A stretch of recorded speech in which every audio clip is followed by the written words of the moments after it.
With us here at Oheka Castle is Jeff Hoffman. Welcome to the show. How are you? Thank you. I'm good. Thank you for having me. I've been wanting to talk to you for maybe about a year now, and we were just going to kind of have you like remote guest in. But here you are in the three-dimensional version, and I like this version. This is great. I'm much better in person. Much better. You know what? I think I am too. Much better in person. You, I would say, are an inventor, an entrepreneur, a philanthropist, maybe rocket scientist, or no? I was. I did work on the space shuttle early on. Okay. You grew up in Arizona. You have had beautiful experiences. You're a world traveler. But now at this point in your life, after everything that you've succeeded at, you want to help others. Yeah. Actually, here's what I want to do. Okay. I want to teach people how to help themselves. Oh, that's even better. I had an experience when I was doing this year of yes. I took a year off after I've been a CEO since I was 24. And we were very blessed with companies like Priceline.com and Booking.com, and our companies were successful. And I wanted to return the favor. And during this year of yes, I said I was just going to say yes to anyone that needed help for a year. And there was a young man in West Africa in a village that sent me an email. And Donna, the email started, it said, "Dear Mr. Hoffman, I know you won't read this, and if you do, I know you won't reply." And I was like, oh, it's on now. Yeah, right? You challenged me. That's how he started. So I went to this village in West Africa, and what was interesting was when we finally sat down after the kid got over the shock that I actually showed up, I said, "I'm here to help you," and he said, "I don't want your help." I said, "I just traveled like 30 hours, dude, and I'm sitting here in the dirt of your village because you said that you wanted my help." He said, "No, I want you to educate me so that I never have to ask for help again." And that moment set my perspective. No one actually wants your help. They'd rather never need help again. So it changed my approach is, how can I help people help themselves? So what he said to me is, we can be friends, but my goal is to never need to call you again. And that really set the perspective. So that's been the mission for me for a long time. Sustainable success. Sustainable, that's it. Teach people what they need to know so they can achieve whatever their goals and their dreams are, instead of doing it for them, which is what we do sometimes when we help. Right, you're right. Oh yeah, let me just do this for you. You know, you're absolutely 100% right. We had a big moment last night. We built an orphanage in Uganda. And yesterday they sent pictures of baby goats.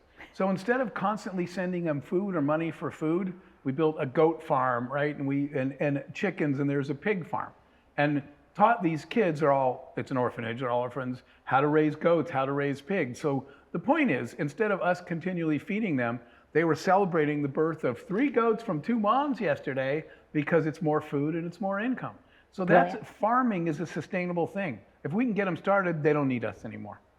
What's one mistake that you've seen entrepreneurs make time and time again? Is there a common thread where they like shut down and you're like, well, if they only did that. Absolutely. What is that? What's one of the key mistakes people make? Absolutely. And that is that, I'm going to put it this way. Okay. Being blinded by your own brilliance.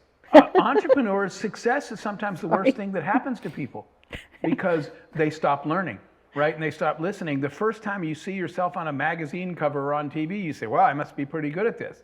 And all of a sudden, you're listening to your opinion. And what you forget is you got there by collecting the intelligence of lots of people and diversity, right? Listening to a lot of different opinions and putting together the best answer. So the mistake that most entrepreneurs make is thinking that it's about you. It was never about you. It was always about your ability to surround yourself with people smarter than you. When your team is all stronger than you, that's when you win. And we're sitting here with the production. I know, my beautiful, amazing I was just going to say, we're sitting here with the production team now. When we started, we produced a couple shows that we've won a couple Emmys for. It's Sean, it's our team, right? When you look around, you say, of course you did. That has nothing to do with us as the leaders. That has to do with how much focus did you put on surrounding yourself with the best people. And that's the mistake they make. They think it's about them. I'm the boss, I'm the founder, it's my idea. Right, I invented this product and it's the best product ever. And I hear that attitude all the time, Okay, Donna. that's good advice, and thank you for that. Realize that just surround yourself with people smarter than you and get out of the way. Celebrate them. Yes, Celebrate serve them actually. Yeah, exactly. I try to always feed my crew well, because as you know, because you've also done some films, you've done some television things, you've had a really interesting journey thus far, and I know you're not done yet, but some of the things we talked about last evening were you know, you did AI, you did stuff with space, you know, you have a brilliant mind, you're a loving, caring son. No, you were 2 for 2 in you that know, list. but no, and you're funny. But you have built many businesses, you've sold many businesses, you do things, you have a way about you that is just, I don't know, you're very steadfast now in what you're able to give and what you're able to do and how you like to use your time. What are those organizations now that you are kind of spearheading? So there's 2 that are really my heart Okay. these days. And you know, I learned a super valuable lesson about business and success because you work really hard. I was very blessed that my first company, my first real startup, there are these, when you go to the airport and you check yourself in a kiosk, that was my first product, my first invention. I missed a flight. I was very impatient. I was very upset that you had to stand in a long line to check in. Why can't I just check myself in? So I went home, got out a pencil and a piece of paper, started drawing, and now those kiosks are all over the world. And so I was very blessed in the fact that that worked. And like we said before, in some of our other companies since then that I was involved in, being successful. But I realized that for me, the dreams, so that led to my ability, growing up in the Arizona desert, all I ever wanted to do was go get out and see the world. And when I would tell friends that, they're like, dude, who is it that you think is gonna pay for you to fly around the world? And you need a job. And I said, I'll get a job. And they said, and what job do you think your job is to go fly around the world? And I remember thinking, okay, then I'll just make that job. That's what entrepreneurs do. The beauty of being an entrepreneur is creating the job you wish you had and designing the company you wish you worked for. So me getting into travel with companies like that, Priceline, Booking.com, et cetera, was, what if I could do my job, but my job was to travel around the world? So realizing that my entrepreneurial skills, and entrepreneurship's not a job, right? It's an attitude, it's a mindset. And realizing that mindset is what enabled me to travel to more than 100 countries and to get paid for doing it, et cetera. We really wanted to teach people how to turn their idea into a business anywhere in the world. So the first of the 2 organizations is the Global Entrepreneurship Network. It's a nonprofit, it's based in DC, I'm the chairman of it. We have a really simple mission statement: to teach anybody, anywhere, how to start and scale a business. But it's not about business and money. It's about the guy I just told you about, the young man in the West African village in Senegal. All he wanted to do was take care of the 20 families that lived in mud huts in his village. Today, he has 350 families that work for him, employees whose families, and they build houses with running water and electricity, and they subsidize the houses through your paycheck. That's all he ever wanted to do. So we teach people how to turn their idea into a business, right? And how to grow it so they can achieve whatever their goal is in their area. So that's the Global Entrepreneurship Network. I am so proud of our team, proud to say that we now do this in 200 countries. So a part of the reason you and I had a hard time getting together is I'm in a different country. I know. I would send you a social media message or a text Jeff, and I'm like, okay, well, where is he now? It's like, where's Waldo? It's like, where's Jeff? You know, so that's good. That's what that entity is about, just helping people help themselves. That's what we created it for. And then the other one that I probably work on every single day is we have our own youth charity. It's called World Youth Horizons. And it's a pretty simple mission as well. There are a lot of kids in the world whose situation will never improve because they don't have the basics. And the basics start with food, shelter, medical care, and then education. So our goal there, that's why we build orphanages, you know, and we've helped build school in Ethiopia, et cetera. So the goal there is to find kids whose lives right now are hopeless. I'll stick with our example in Uganda. These orphans, there's now about 100 of them. Most of the parents were killed in Civil War violence, and they were just abandoned children, and literally in the jungle, literally living in the dirt, eating what they could find, et cetera.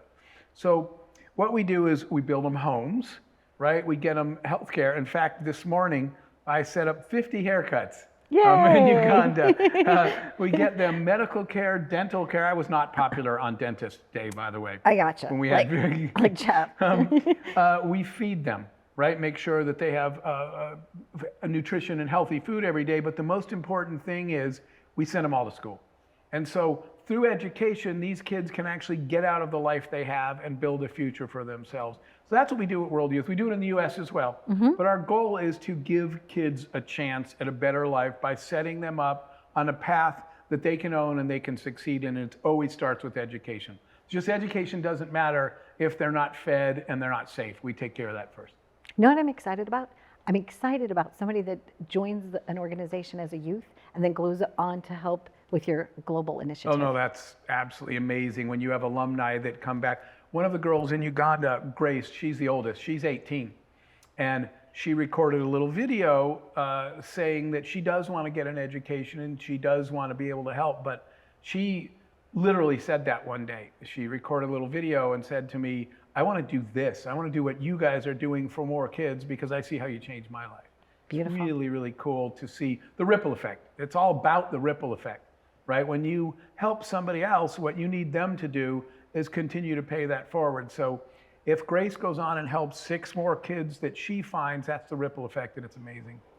It's kind of what I do with my TV show, which is why having access to you and your story is so empowering for me, because that way when I share that, it's a ripple effect with my audience. Absolutely. Like, we don't know who's watching in any of the countries that are watching us at this moment, and we're thankful for that. Thankful for the opportunity to be able to communicate something that they might find a spark in themselves. And it just takes a little spark. One of my favorite expressions all time was Mother Teresa, when, I'm sure you know this story, but some guy was mocking her, right? Because she was a little tiny woman. He said, what, you're gonna go out and save the world?